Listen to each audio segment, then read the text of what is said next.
Hi, my name is Kelly, and I am a civil service professional in the Bureau of Human Resources. Despite the current climate of the organization, what makes it, so nice to still work here, I think it's because at the end of the day, there is a culture here where people honestly care about what they do. People are really here to not only advance the mission for foreign policy, but really enjoy working with the people.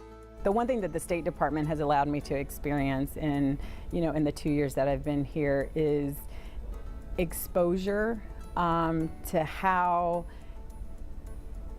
there's this intersection between lots of other government agencies and the State Department. The week that I interviewed for this particular position, I actually had 3 different interviews at 3 different other agencies. I don't know what it was. I just didn't get the warm, fuzzy feeling when I walked into the other agencies. And there was something about here that when I walked in, the panel that interviewed me were just so warm and welcoming. And I remember asking them in my interview, what keeps you here?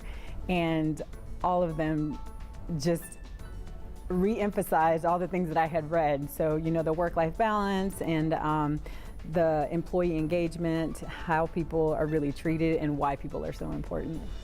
If I could offer any advice or guidance to people who are looking to work into the State Department or looking to work at the State Department would be to go to careers at state.gov. I think that's a great opportunity for people to learn, to see what types of jobs are being offered now. They may not be the same jobs offered next month or next year, but learning what types of positions are out there is the first part. And education is always a great place to start. That's really important. Getting to know people, asking questions, if there's an opportunity for a senior leader to be in the area, then being able to have that exposure, going to finding different resources at your local colleges and your local campuses. It's a great way to at least start to find out what we have here. So there's a misconception that only vets are hired within the government. That's not necessarily true. I think it's position specific.